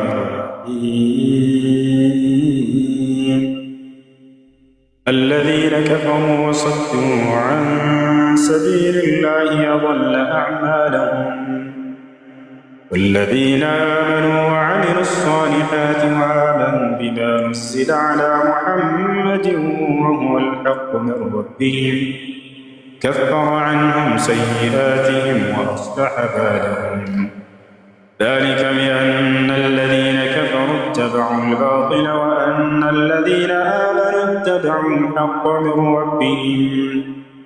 وأن الذين آمنوا اتبعوا الحق من ربهم كذلك يضرب الله أمثالهم فإذا لقيتم الذين كفروا فضرب الرقاب حتى إذا أثخنتموهم فشدوا الوثاق فإما منا بعد وإما فداء حتى تضع الحرب أوزارها ذلك ولو يشاء الله لانتصر منهم ولكن ليبلو بعضكم ببعض والذين كفروا في سبيل الله الذين قتلوا في سبيل الله فلن يضل أعمالهم سيهديهم ويصلح بالهم ويدخلهم الجنة عرفها لهم يا أيها الذين آمنوا إن تنصروا الله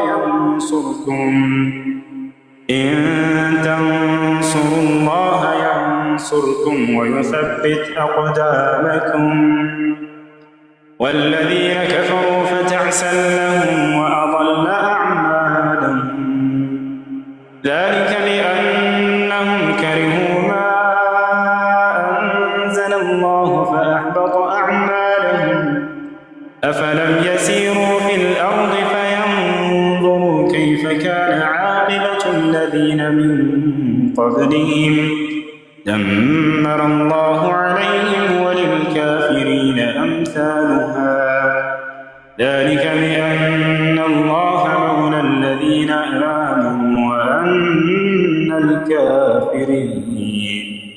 وأن الكافرين لا مولى لهم يا عبادي الذين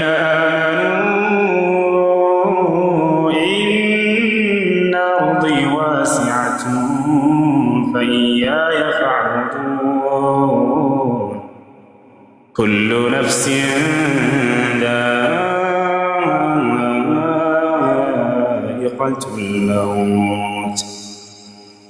نفس ذائقة الموت ثم إلينا ترجعون والذين آمنوا وعملوا الصالحات لنبوئنهم من الجنة غرفا تجري من تحتها الأنهار نعم أجر العاملين الذين صبروا وعلى ربهم يتوكلون وكأي من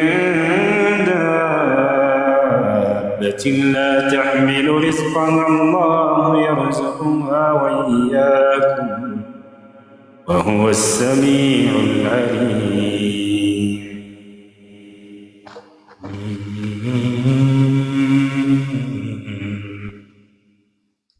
وما لنا ألا نتوكل على الله وقد هدانا سبلنا ولنصبرن على ما آذيتمونا وعلى الله فليتوكل المتوكلون وقال الذين كفروا لرسلهم لنخرجنكم من أرضنا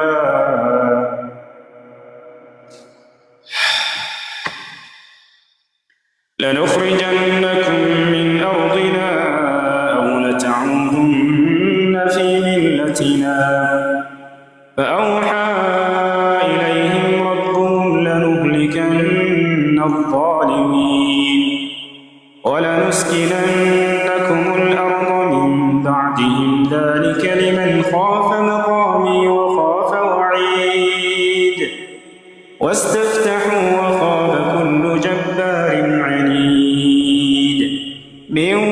ورائه جهنم ويسقى من ماء صديد يتجرعه ولا يكاد يصيغه ويأتيه الموت من كل مكان وما هو بميت ومن ورائه عذاب غليظ مثل الذين كفروا بربهم أعمالهم كرماد اشتدت به الريح في يوم عاصف لا يقدرون مما كسبوا على شيء ذلك هو الضلال البعيد ألم تر أن الله خلق السماوات والأرض بالحق إن يشأ يذهبكم ويأتي بخلق جديد وما ذلك على الله بعزيز وبرزوا لله جميعا فقال الضعفاء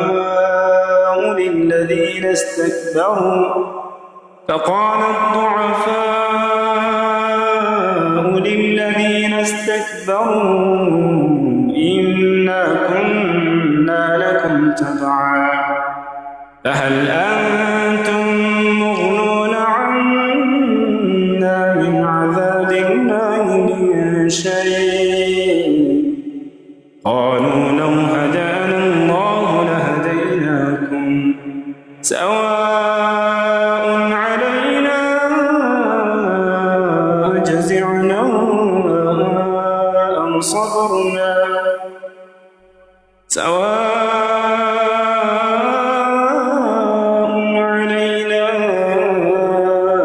أجزعنا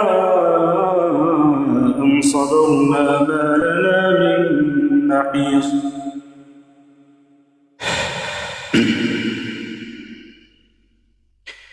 وقال الشيطان لما قضي الأمر إن الله وعدكم وعد الحق ووعدتكم فأخلفتكم وما كان لي عليكم من سلطان إلا أن دعوتكم فاستجبتم لي وما كان لي عليكم من سلطان إلا أن دعوتكم فاستجبتم لي فلا تلوموني ولوموا أنفسكم ما أنا بمصرخكم وما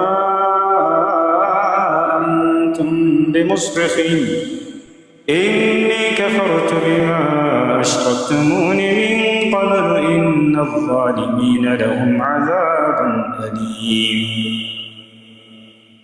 وأدخل الذين آمنوا وعملوا الصالحات جنات تجري من تحتها الأنهار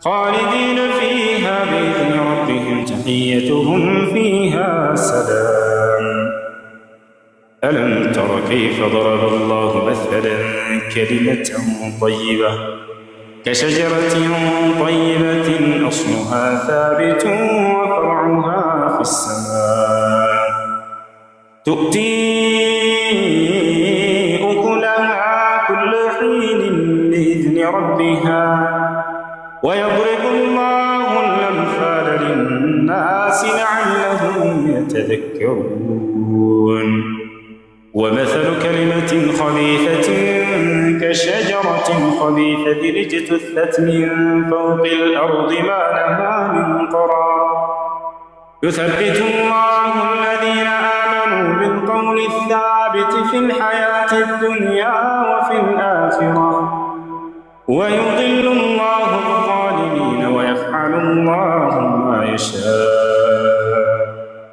ألم تر إلى الذين بدلوا نعمة الله كفرا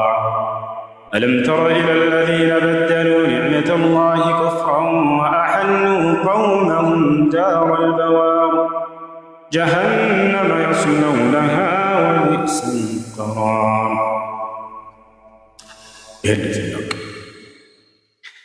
وجعلوا لله أندادا ليضلوا عن سبيله قل تمتعوا فإن مصيركم إلى النار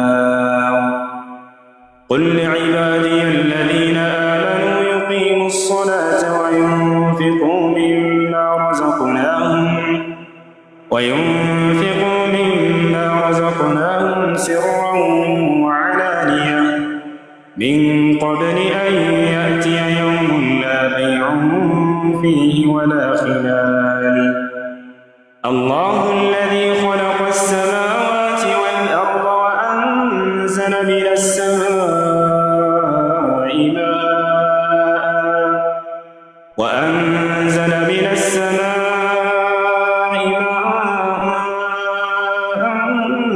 فأخرج به من الثمرات رزقا لكم وسخر لكم الفلك لتجري في البحر بأمره وسخر لكم الأنهار وسخر لكم الشمس والقمر دائبين وسخر لكم الليل والنهار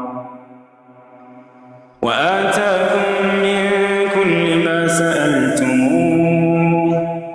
وإن تعدوا نعمة الله لا تحصوها إن الإنسان لظلوم كفار وإذ قال إبراهيم رب اجعل هذا البلد آمنا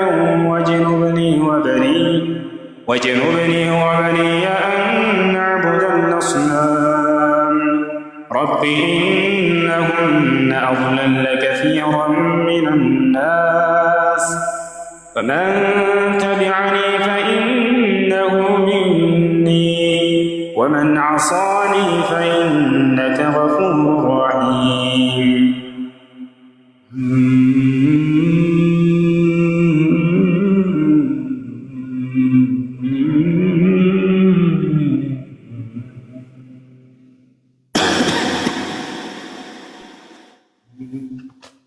ربنا إني أسكنت من ذريتي بواد غير ذي زرع عند بيتك المحرم ربنا ليقيموا الصلاة فاجعل أفئدة من الناس تهوي إليهم وارزقهم من الثمرات لعلهم يشكرون ربنا إنك تعلم ما نخفي وما نعلن وما يخفى على الله من شيء في الأرض ولا في السماء الحمد لله الذي وهب لي على الكبر إسماعيل وإسحاق إن ربي لسميع الدعاء رب اجعلني مقيم الصلاة ومن ذريتي ربنا وتقبل دعاء ربنا اغفر لي ولوالدي وللمؤمنين يوم يقوم الحساب ولا تحسبن الله غافلا عما يعمل الظالمون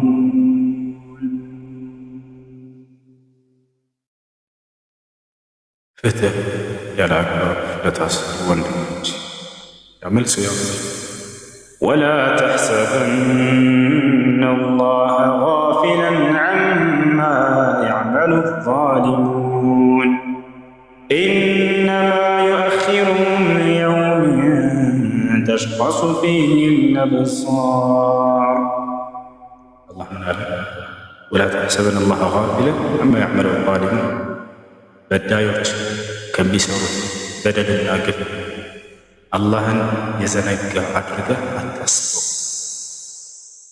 ኢነማ ዩአኺሩ እኔ አምላካቸው አላህ የማዘገያቸው ሊየውም ለዚያ ቀን ምን አይነት ቀን ተሽኸሱ ፊህ አልአብሳር አይኖች ፈጠው ለሚቀሩበት ቀን የትንሣኤ ቀን በደለኞች ለፍርዱ ቀን በሚቆሙ ጊዜ ከአላህ ስብሓነ ወተዓላ አይናቸው ፈቶ ይቀራል።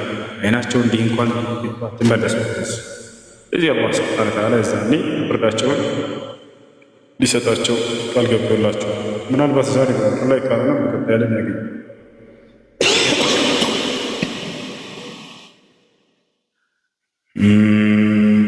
ولا تحسبن الله غافلا عما يعمل الظالمون إنما يؤخرهم ليوم تشخص فيه الأبصار مهطعين مقنعي رؤوسهم لا يرتد إليهم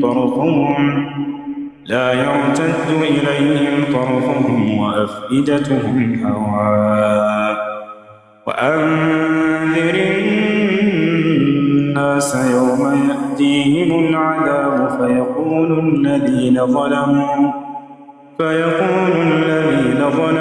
ربنا أخرنا إلى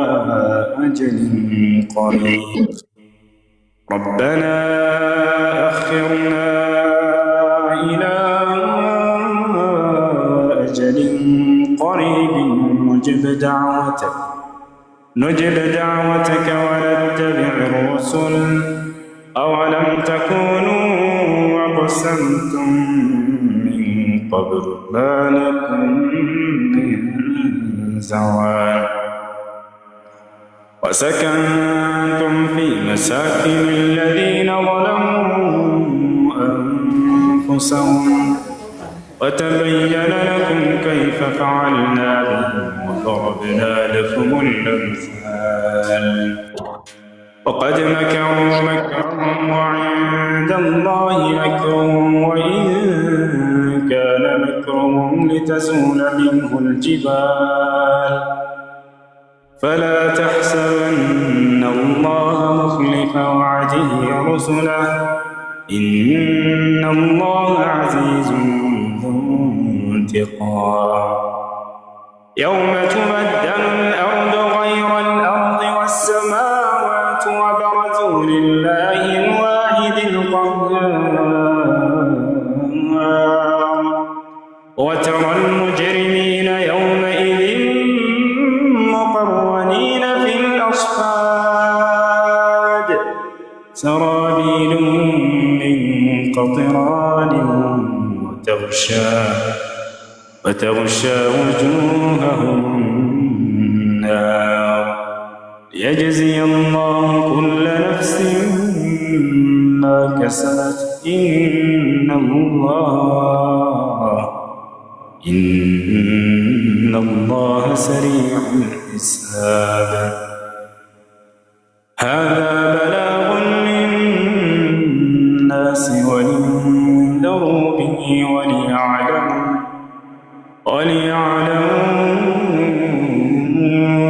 أنما هو إله واحد وليذكر أولو الألباب.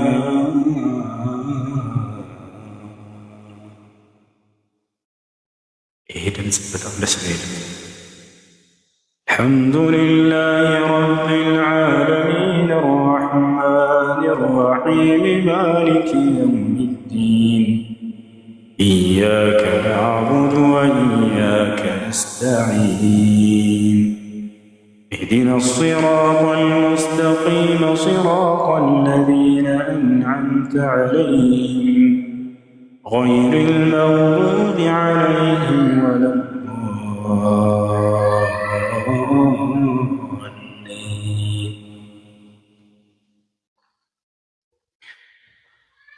ይሄኛው ረጅም ኢንሻአላህ ሱራ ዩሱፍ ወይ ልጠይቃችሁ ትመልሳላችሁ? ሐፊዝ ናችሁ?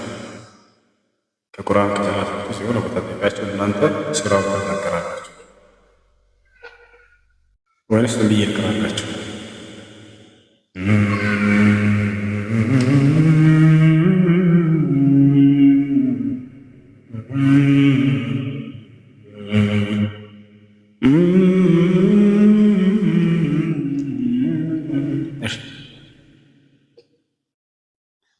أعوذ بالله من الشيطان الرجيم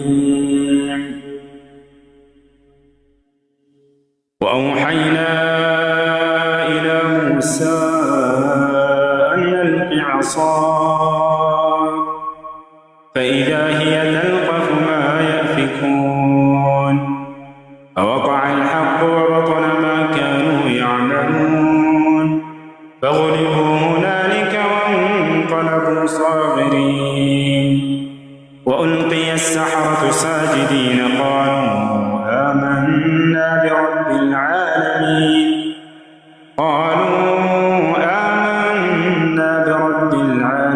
رب موسى وهارون. المساجد سورة الأعراف مساواه ليلى. أعوذ بالله من الشيطان الرجيم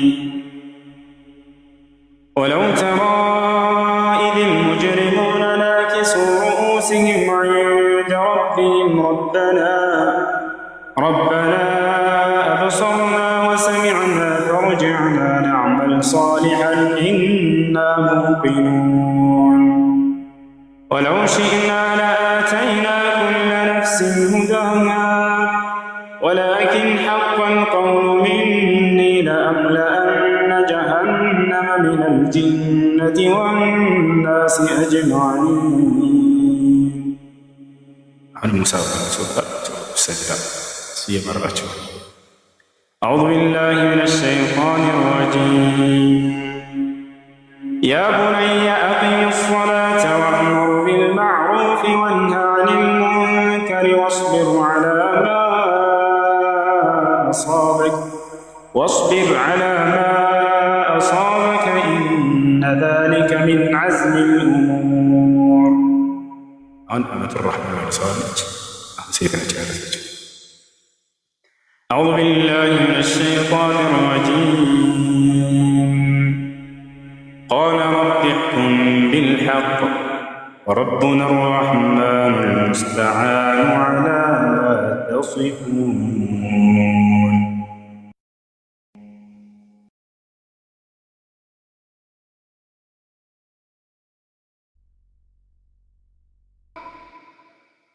ማን የመለሰው? የመለሰ የለም። ይገርም የመለሰ ኧረ ይከብዳቸዋል። አሁን ሙሳ መለሰው። ሱረቱ አልአንቢያ أعوذ بالله من الشيطان الرجيم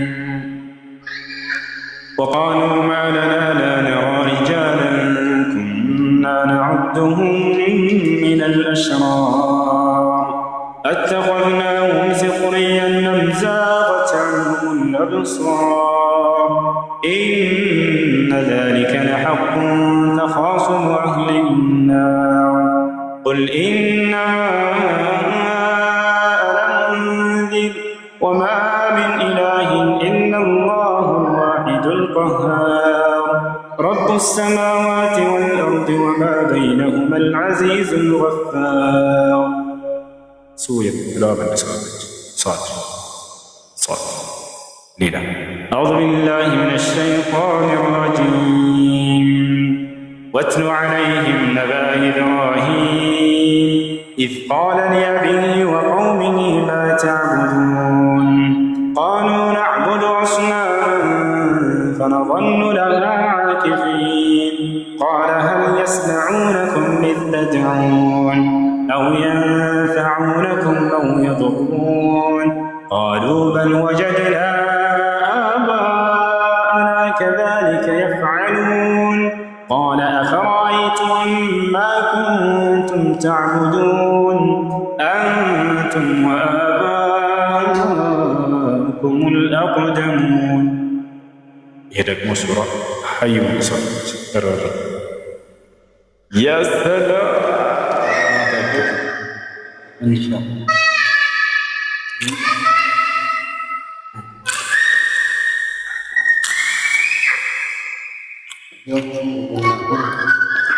سلام سلام.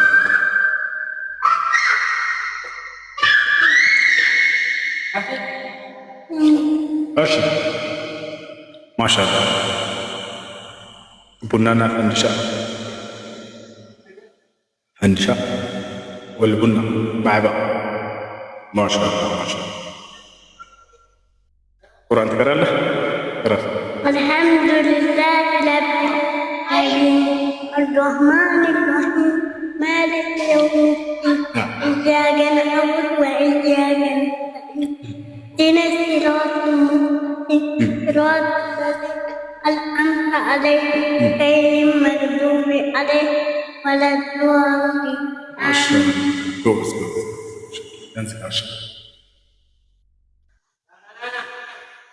ماشي. ليلة بيتاج. أعوذ بالله من الشيطان الرجيم. إني ولا سوى الله بس والله يغنى. لكل نبأ مستقر وسوف تعلمون. اسكت ولا سوت بنا تتجد سلامات بقى ربع مساومة بس مساومة ما شاء الله. سورة الأنعام ما شاء الله.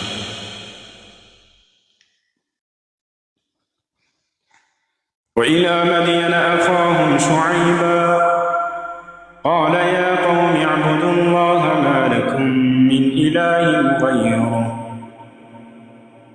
ولا تنقصوا المكيال والميزان إني أراكم بخير وإني أخاف عليكم عذاب يوم محيط.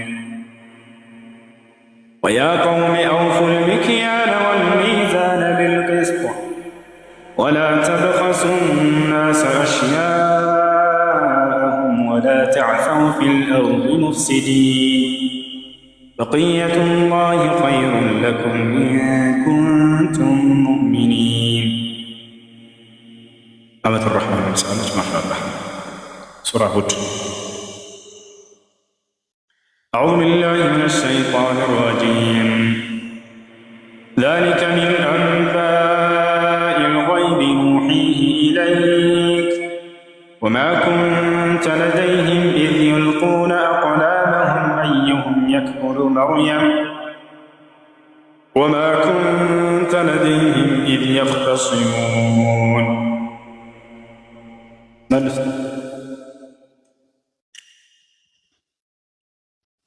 أنوار ባለፈው ገብቼ ነበር አሁን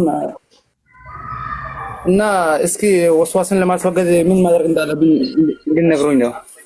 ሶላት በምትሰግድ ጊዜ ነው። ባለፈው ጠይቃ መለስክልህ እኮ ወይንስ መልሱም ላይ አሁንም ወስዋስ ገባ? እሱ ሳይሆን አሁን ምን ማድረግ እንዳለብኝ እንድነግሩኝ ነው እኮ ነግሬሃለሁ እኮ ይዛኔ በጣም ረጅም ሰዓት ወስጄ ነው የነገርኩህ። ውዱእ ሳደርግ ወስዋስ ሶላት ስሰግድ ወስዋስ ያልከው ነገር በቃ ለወስዋስ ራስህን ተጽዕኖ ላይ አትጣለው ባጭሩ። እሺ ባለፈው ስለነገርኩህ በቃ ቅራት ቅራ። እሺ ደግሞ የእስላማዊ ትምህርቶች ቁርአን ቅራ፣ ኪታብ ቅራ። በአካባቢ እውቀት እያሰፋችሁ በምትመጡ ጊዜ አእምሯችሁን በእውቀት ቢዚ ባደረጋችሁት ቁጥር የዛኔ ለወስዋስ አትጋለጡ። قال الإمام ابن القيم الجوزية رحمه الله تعالى النفس إن لم تشغلها بالخير أشغلتك بالشر إن لم تشغلها بما ينفعها أشغلتك بما يضرك. ነፍሳችሁ አለ ኢብኑል ቀይም ረሂመሁላህ ተዓላ በሚጠቅማት ነገር ቢዚ ካላደረጋችኋት በሚጎዳችሁ ነገር ቢዚ ታደርጋችኋለች። በመልካም ነገር ቢዚ ካላደረጋችኋት በመጥፎ ነገር ቢዚ ታደርጋችኋለች። ስለዚህ ሸሪዓዊ እውቀትን በመማር ቢዚ አድርግ ራስህ። የዛኔ ይሄ ውስዋስ ስለ ውዱም ሆነ ስለ ሶላት ምናምን ለሱ ምንም ቦታ አይኖርም። ከእግርህ በታች ታደርገዋለህ፣ ከጆሮ በኋላ ጀርባ ታደርገዋለህ። እሺ አይ ጥያቄ ያለው ሰው አለ? ከገባችሁት ያልገባችሁት ኢንሻአላህ። አይ መርሐባ። አሰላሙ አለይኩም ወራህመቱላህ። ወአለይኩም ሰላም ወራህመቱላህ ወበረካቱ። አማን ናችሁ? አልሐምዱሊላህ አልሐምዱሊላህ። የኔ ጥያቄ የኢማም ሰላት በማእሙም ምክንያት ሊረበሽ ይችላል ወይ የሚል ነው። ሱናን ነሳኢ ቁጥር 940 የአላህ መልእክተኛ የፈጅርን ሰላት ሰግደው ሱረቱ ሩምን ቀርተው በመሃል ተለበሰ አንድ ምናምን የሚል ሐዲስ አለ አይደል? ከዛ ወደ ከጨረሱ በኋላ ማእሙሞችን ወዷቸው ማስተካከል 940 ሱነን النسائي ናማ አንድ ሚኒት አድርጉት። እሺ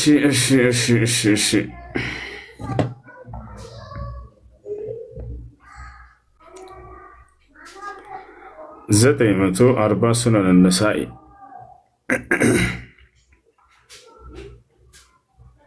ياسي أخبرني عمرو بن منصور قال حدثنا أبو جعفر بن نفيل قال قرأت على معقل بن عبيد الله عن عكرمة بن خالد عن سعيد بن جبير عن ابن عباس عن أبي بن كعب رضي الله عن جميع أصحاب رسول الله صلى الله عليه وسلم قال أقرأني رسول الله صلى الله عليه وسلم سورة فبين أنا في المسجد جالس إذ سمعت رجلا يقرأها يخالف قراءتي فقلت له من علمك هذه السورة؟ فقال رسول الله صلى الله عليه وسلم فقلت لا تفارقني حتى نأتي رسول الله صلى الله عليه وسلم فأتيته فقلت يا رسول الله إن هذا خالف قراءتي في السورة التي علمتني إياها. فقال رسول الله صلى الله عليه وسلم اقرأ يا أبي فقرأتها فقال لي يا رسول الله صلى الله عليه وسلم أحسنت ثم قال للرجل اقرأ فقرأ يعني فخالف قراءتي فقال له رسول الله صلى الله عليه وسلم أحسنت ثم قال رسول الله صلى الله عليه وسلم يا أبي إنه أنزل القرآن على 7 أحرف كلهن شاف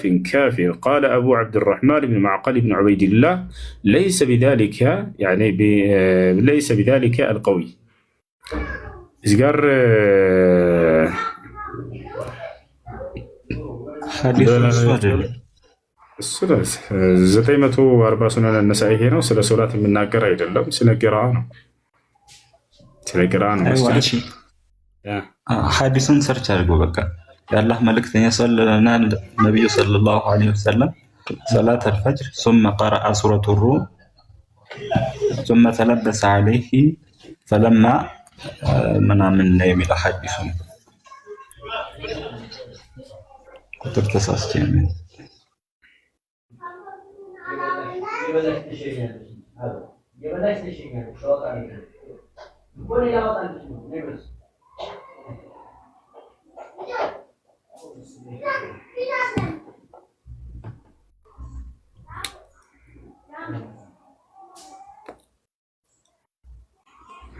صلى بنا النبي صلى الله عليه وسلم صلاة فقرأ بها فيها يعني سورة الروم فلبس عليه بعضها فقال إنما لبس علينا الشيطان الكرام من أجل أقوام يأتون الصلاة بغير وضوء فإذا أتيتم الصلاة فأحسنوا الوضوء. هنا عرلا نعم اوكي ماشي. الإمام ربما يخطئ أو ينسى في أثناء القراءة في صلاته فعلى العموم الحافظ أن يذكره بما نسي ويصحح له ما أخطأه فيه وقد وقع ذلك للنبي عليه الصلاة والسلام فإنه كما في هذا الحديث كان قد صلى صلاة فقرأ فيها أي جهر بالقراءة في الصلاة فلبس عليه أي اختلط عليه الأمر في قراءة القرآن فلما انصرف أي قضى النبي صلى الله عليه وسلم صلاته قال لأبي وهو ابن كعب أصليت معنا؟ فقال له أبي رضي الله عنه نعم. فقال له النبي صلى الله عليه وسلم فما منعك أي ما منعك أن تصوب لقراءتي حينما اختلط الأمر علي؟ ذلك لأن أبي بن كعب كان يعد من الصحابة الحافظين لكتاب الله وفي الحديث منقبة ظاهرة لأبي بن كعب رضي الله عنه حيث خصه النبي عليه الصلاة والسلام بالسؤال لحفظه. الشيء إنجليزي بوتالي أدو على منوراتشو بنبي صلى الله عليه وسلم لاي يا نقر عندي مساس أنتن دلباتشو على الرقة اختلط عليه القراءة ይህ ተጽዕኖ ያደርጋል ወይ ነው አንተ ጥያቄ አይደለ? ቦታ ላይ ሸርፍ አንድ ሜት አድርገሽ ሸርፍ ላይ እዚህ ቦታ ላይ አላብራራም፣ ግን በሌላ ሐዲስ ይብራራል። እርሱም ምንድነው ነብዩ ይህ የሆነው በነብዩ ሰለላሁ ዐለይሂ ወሰለም ላይ ብቻ ነው። ምክንያቱም ነብዩ ሰለላሁ ዐለይሂ ወሰለም እዚህ ቦታ ላይ ሐዲስ ላይ ምን መሰላቸው የሚለው አንድ ሰው ውዱ ሳያደርግ መጣና ያለ ውዱ ከእርሳቸው ጋር ከኋላ ሰገደ። በዚህም ነብዩ ሰለላሁ ዐለይሂ ወሰለም በማስተንተን ምክንያት እየቀሩ እያለ ቁርአኑ ልብስ ዐለይሂ ተሳሳቱ። ገብቷቸዋል? ተሳሳቱ ሰው ናቸውና እያሰገዱ እያለ መሳሳት ሊያጋጥም ይችላል። ገብቷቸዋል? ያ ነው። ታዲያ የልጁ ጥያቄ ምንድን ነው? ውዱ ስለሌለው ያ ሰውዬ እንዴት በእርሳቸው ላይ ተጽዕኖ ሊያደርግ ቻለ ነው። በሌሎችም ላይ ሊያደርግ ይችላል ወይ ነው። በሌሎቻችን ላይ አያደርግም፣ በእርሳቸው ላይ ግን አደረገ። ለምን? ምክንያቱም ነቢያችን ሰለላሁ ዐለይሂ ወሰለም ከኋላቸው የሚሰግዱ ሰዎችን ማንነት በደንብ አድርገው ያውቃሉ፣ ልክ እየሰገዱ እያለ። እኔ እናንተ ግን ስለማናውቅ በእኛ ላይ ቂራአታችን ላይ ነው የምናስተውለው። እርሳቸው ግን ነቢዩ ሰለላሁ ዐለይሂ ወሰለም ከኋላ መጥቶ በሚሰግዱ ሰዎች ላይ በደንብ አድርገው ያውቃሉ። ይህ ከነቢይነት የሚደንቅ ተአምር ነው። ይሄ ምን መሰላችሁ? በሌላ ሐዲስ ላይ ይፈታል ያልኩበት ሌላኛው ሐዲስ ነቢዩ ሰለላሁ ዐለይሂ ወሰለም ከዕለታት አንድ ቀን እያሰገዱ እያለ ሶላት የሆነ ሰው መጣና ወደ መስጂድ ገባ። ከገባ በኋላ ሩኩዕ ላይ ደርሰዋል። ነቢ ሰለላሁ ዐለይሂ ወሰለም ረክዓውን እንዳያልፈኝ ብሎ ከመስጂዱ መግቢያ ጀምሮ ሩኩዕ ወርዶ እየተራመደ መጣና ሶፉ ላይ ሄዶ ቆመ። ነቢ ሰለላሁ ዐለይሂ ወሰለም አይተውታል ወይ? አዎ አይተውታል። እንዴት እንዳዩት እንመልከት። ልክ ነቢ ሰለላሁ ዐለይሂ ወሰለም አሰግደው ጨረሱ። ከጨረሱ በኋላ ዘወር አሉና እናንተ ብለው ጠሩት። ከጠሩት በኋላ ቁጭ በል አሉት። መስጂድ ስትገባ ጀምረህ ሩኩዑ ወርደህ ረክዓው እንዳያልፈህ እየተራመድክ መጥተህ ሶፉ ላይ ቆመሃል አይደል አሉት። አዋል እንዴት አዩት? ያ ጀማዓ እንዴት እንዳዩት ተናገሩ። ከዚያ ነቢ ሰለላሁ ዐለይሂ ወሰለም ምን አሉ? እኔ ከፊቴ እንደማየው ሁሉ ከኋላ የምትሰሩትን ልክ ከፊቴ እንዳለው አያቸዋለሁ። ሁለተኛ እንዲህ አንደ ወላ ተዑድ አሉት። እንዲህ አይነት ነገር ሁለተኛ እንዳታደርግ አሉት ነቢዩ ሰለላሁ ዐለይሂ ወሰለም። ስለዚህ ከፊት ለፊታቸው ልክ እንደሚያዩ ከኋላ የሚሆነውን ሁሉ ልክ እንደፊታቸው የማየትን ተአምር ተሰጥተዋል። ስለዚህ ይህ ሰው ውዱ ሳያደርግ መጥቶ ቆሞ እየሰገደ ነው። በእርሱ ሀሳብ ገቡ። ነቢ ሰለላሁ ዐለይሂ ወሰለም ቅራአቱን ተሳሳቱ። ገባ ወንድማችን? ናማ ያ ነው። ሌላኛው በዚህ ሐዲስ ላይ በጣም የገረመኝ ነገር ነቢያችን ሰለላሁ ዐለይሂ ወሰለም ተሳሳቱ አይደል? ከሰሓቦቻቸው መካከል አንዱን ሰሓባ ያዙትና ና ከኔ ጋር አብረህ ሰግደሃል አይደል አሉት። አዎ አለ። ኡበይ ብን ከዕብ ለምን ስሳሳት አላረምከኝም ነበር አሉት ነቢ ሰለላሁ ዐለይሂ ወሰለም። እያችሁ ለምን ይሄን አሉት? ምክንያቱም ኡበይ ብን ከዕብ ቁርአንን በደንብ አድርጎ የሐፈዘና የሸመደደ የነቢ ሰለላሁ ዐለይሂ ወሰለም ሰሓባ ነው። ገብታችኋል? ያ ነው። ሌላው ነቢያችን ሰለላሁ ዐለይሂ ወሰለም ምን ያክል ሙተዋዲዕ እንደሆነ ሐዲሱ ይገልጻል። የተናነሱ እንደሆነ ለምን አታርመኝም ስሳሳት ብለው ያዝ አደረጉት ነቢ ሰለላሁ ዐለይሂ ወሰለም ሰሓባ። ኡበይ ብን ከዕብ ምን ያክል ታላቅ ደረጃ እንዳለው በዚህ ደግሞ ትረዳላችሁ ከሐዲሱ ላይ። ከዚያ ደግሞ በጣም የሚገርመው ቁርስ በላለሁ ማለት ነው። ሰላም አለይኩም ወረሕመቱላሂ ወበረካቱ።